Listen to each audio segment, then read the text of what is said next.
Notre Dame football is in an interesting spot. A couple of months ago, it looked like the 2024 season was going to be a complete train wreck as they lost at home to Northern Illinois. This was absolutely embarrassing, and many Irish fans wanted Marcus Freeman fired, and they wanted to start over with everything. Except after that, Notre Dame dominated the rest of the year, found their way into the college football playoff, and now have a legit chance at winning a national championship. Notre Dame may not have the most exciting offense in the world, but they get the job done. They have a gritty quarterback by the name of Riley Leonard, who manages the game, can use his legs, and makes the right throws. They have a logjam of running backs who can all take it the distance, and they have a good defense and they're well coached. That's why I label Notre Dame as boring but good. In today's video, I want to talk about how the Fighting Irish saved their dead season. How did they go from a team that lost at home to a MAC school to now a legit national title contender? Today we're going to talk about that, go through the preseason, talk about what happened during the year, how they've done in the playoffs so far, and what I think could happen for them in the future. But before we get started, if you're a big fan of college football, be sure to subscribe to the channel, leave a like if you want to support today's video, and let me know what player, team, topic, or situation I can cover next. Now let's get started and talk about Notre Dame.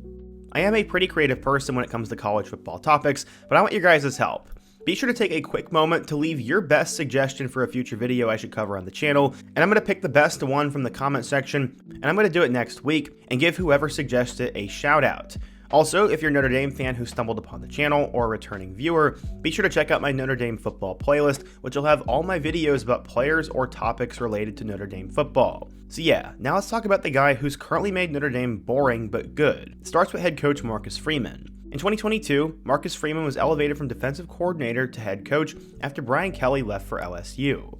Marcus Freeman has been one of the more interesting young head coaches in college football, as he really has been fascinating. He was a player at Ohio State, was a hotshot coordinator at Cincinnati, and even converted to Catholicism when he came to Notre Dame, which is definitely really on par.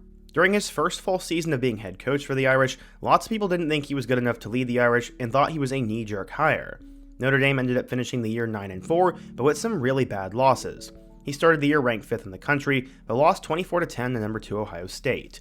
It got worse the next week when they lost again, this time to unranked Marshall at home, 26-21. Notre Dame would improve some as the season went on though, picking up wins against Cal and North Carolina before beating a ranked BYU team in Las Vegas. They'd pick up big wins against a ranked Syracuse team and number 4 Clemson, but still finished the regular season at 8-4 with losses to Stanford and number 6 USC. In 2023, the Irish picked up Sam Hartman in the transfer portal from Wake Forest, but they lost a lot of high-level players. Tight end Michael Mayer, defensive lineman Isaiah Foskey, and safety Brandon Joseph were some of the huge losses that the Irish faced going into 2023. They started the year 4-0 with some big wins against Navy and Ireland and on the road against NC State, but then they lost by 3 to number 6 Ohio State in a game I was personally at. After beating number 17 Duke, they lost again to number 25 Louisville and would lose again a couple weeks later to unranked Clemson. They ended their season at 10-3 with a victory over Oregon State. Then came the 2024 season. A total of 7 players were drafted in the 2024 draft for the Irish. This included 2 offensive linemen in Joe Alt and local product Blake Fisher, and the offense was going to be a huge question mark. Mark Liafu at linebacker was a huge loss, and corner Cam Hart was a huge loss, plus running back Audric Estime, who was one of the best backs in the country. They also had Sam Hartman as a 1-year rental, and they went to the portal and found Riley Leonard. There were also 19 transfers out of the program, which included tight end Holden Stays and receiver Rico Flores Jr. To replace them, Notre Dame would hit the transfer portal hard with players like former Marshall receiver Jaden Harrison, Clemson receiver Bo Collins, and of course starting quarterback from Duke, Riley Leonard.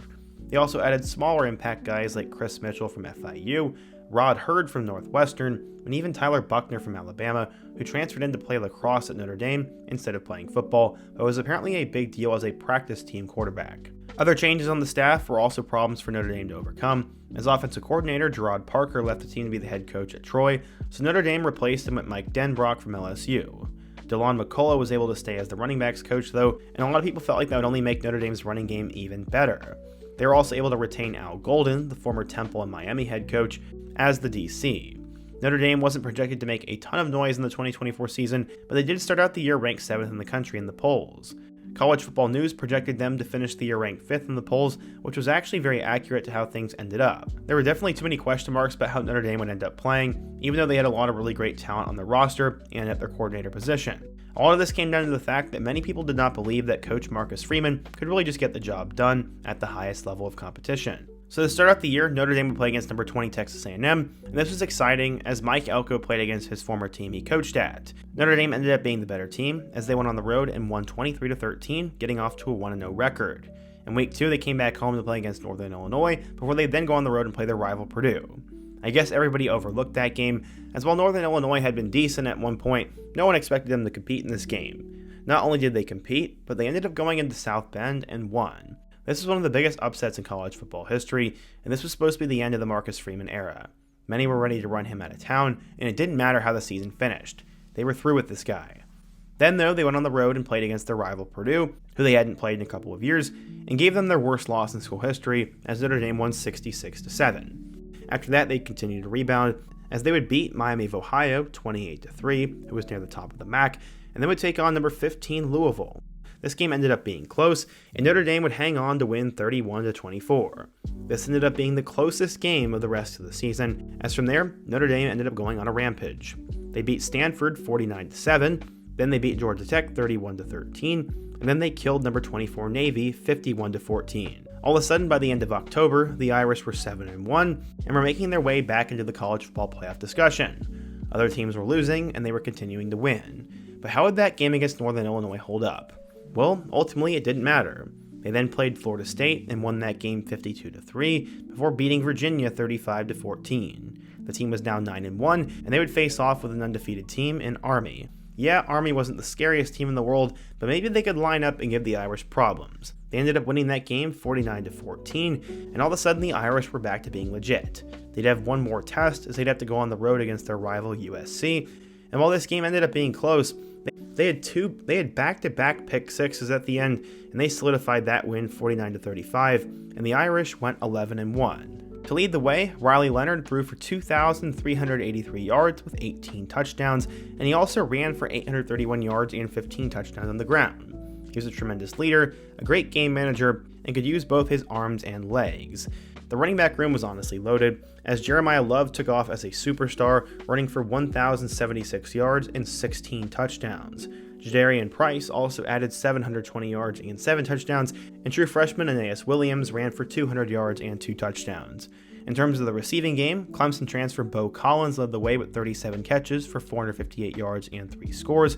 Tight end Mitchell Evans also had 3 touchdowns, and both Jaden Greathouse and Jordan Faison each had nearly 30 receptions. And on the defensive side of the ball, 6th-year local senior Jack Kaiser led the way with 75 total tackles. Leonard Moore, Christian Gray, and Xavier Watts all had 8, 9, and 10 pass deflections, and defensive lineman Riley Mills had 7.5 sacks. Xavier Watts also had 6 interceptions, and Notre Dame was playing disciplined football, had stars littered throughout the roster, was great at executing, and had quietly snuck their way back into the playoff. Due to a bunch of teams losing games, Notre Dame easily got an opportunity to make the 2024 college football playoff, and then we've seen them take off. In what was the most unique way possible to start out the playoff, Notre Dame played on Friday night against Indiana.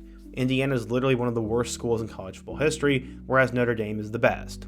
This was great for the state of Indiana, and was just a lot of fun to watch. After an early interception, Notre Dame took control of the game, as Jeremiah Love ran the ball 100 yards for a touchdown. They played good defense, disrupted Indiana's offense, and once they got ahead, they never looked back.